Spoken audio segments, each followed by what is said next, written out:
We've kidnapped 5 people from the Revolutionary War today. We'll be interviewing them. We'll be starting with Sarah Worcester. Hello, Sarah. Where am I? What have you done to me? Please, let me go. Let me go. I'm sorry, but if I told you that, I'd have to kill you. What do you want from me? Just to interview you. What's that? I'll ask you a bunch of questions. Why, that sounds colonial. What were some of the events that you witnessed during your lifetime? Well, Andy, thank you for asking. I was alive for the occupation of Philadelphia by the British, Battle of Germantown, the harsh winter of Valley Forge, and I was actually neighbors to Benjamin Franklin, and he actually tested lightning on my house. So, not being prejudiced, but what religion did you practice? Well, actually, sir, I am a proud Quaker.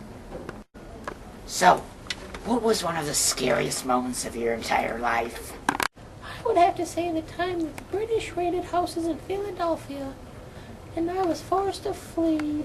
Or it might be when I thought General Smollett was dead. What was one of your best moments of your life? Actually, I would have to remark, it was when the British left Philadelphia and I got to move back into the home I belong. Thank you, Miss Worcester. Go down the hall to the left and go through the red door for memory erasing. Our next guest will be the once redcoat, Thomas Sullivan. Thank you, Mr. Sullivan, for joining us today. Thank you for having me, dear kind sir. So, Mr. Sullivan, I'm correct in saying that you got to experience both sides of this war. Yes, indeed, you are correct. So, what was it like being a member of the British Army? At that time, the greatest army the world had ever seen. The British Army was one of the most organized and well-trained marching forces on the planet. To be honest, we personally thought that the war would not last long. To us, the enemy was a bunch of ragtag, untrained farmer soldiers. Why did you end up betraying the British and joining the colonies? It was honestly for love. I met a lovely young woman named Sarah Stoneman. My love for her made me realize that these people were being oppressed by King George, and that a large change was indeed needed. I ended up getting married to Sarah on December 13th, 1777. Compared to the British Army, what was the American Army like? It was a very different sort of army. It relied on a different kind of warfare, sort of a sneak attack strategy combined with force to take the enemy. A revolutionary way of fighting a war during a revolutionary war. And our last question, what were some of the battles that you participated in as a redcoat? Oh golly, there was a lot. Let me think. There was Bunker Hill, that Battle of Manhattan, and Long Island, Trenton and Princeton, and the Battle of Germantown. Well, it's been such an honor to meet you, Mr. Sullivan. The honor is all mine, Mr. Romney. No, it's Rooney. That's what I said, Romney. All right, our third guest will be George Robert Twelves Hughes. Hello, chap. How are you this fine day? Good. How are you? Very good, thank you for asking. You're welcome. No, the honor is all mine. No, I insist. So, what are some of the major revolutionary events you were able to experience? I was shot at in the Boston Massacre, and I got hit in the shoulder with a musket ball. I also participated in the Boston Tea Party, where I was appointed as a boatswain. As a boatswain, I had the honor of being able to steal the keys from the captain. I also was the beginning of the tarring and feathering of John Malcolm.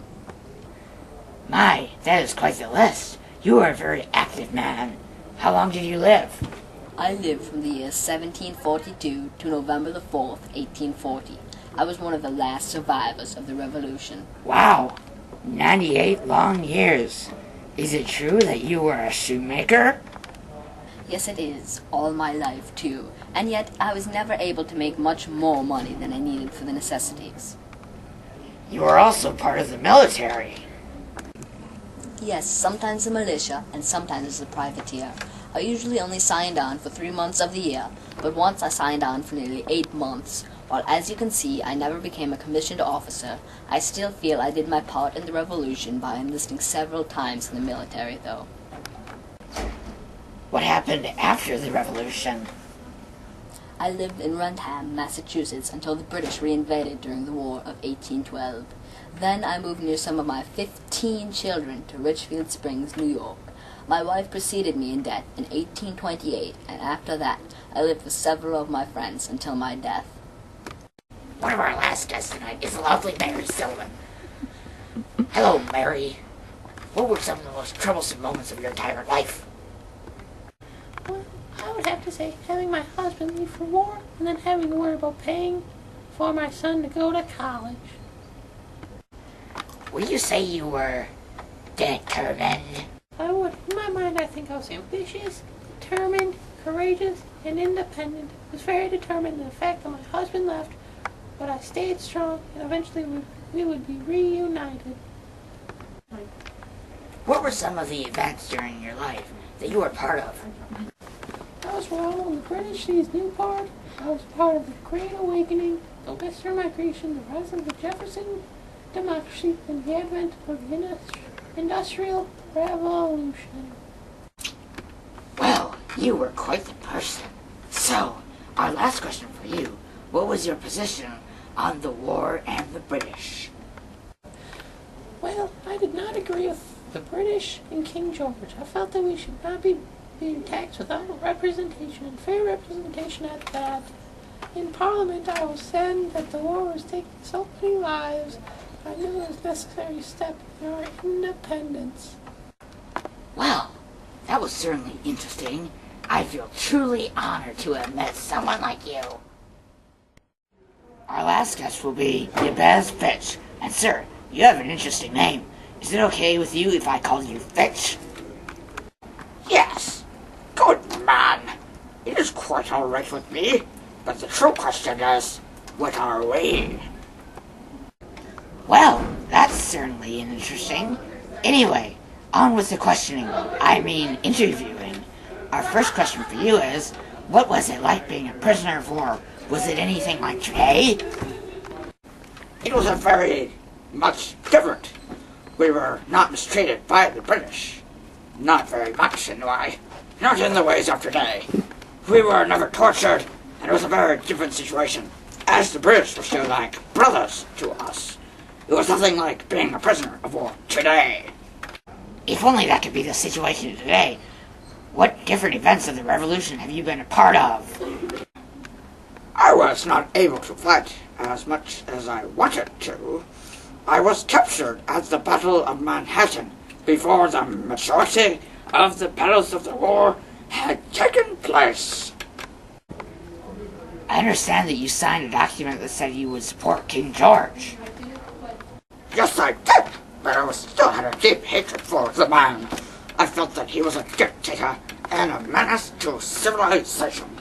But I knew that I had to take steps for my freedom, and for it, I was given back many privileges. And our final question for you, when were you released? I was released in 1767. I was extremely happy. I was free and could finally see my family again. It was one of the happiest moments of my life. Well, that's all the time we have for today. I'm Andy Rooney, and we'll see you next time on 60 Minutes.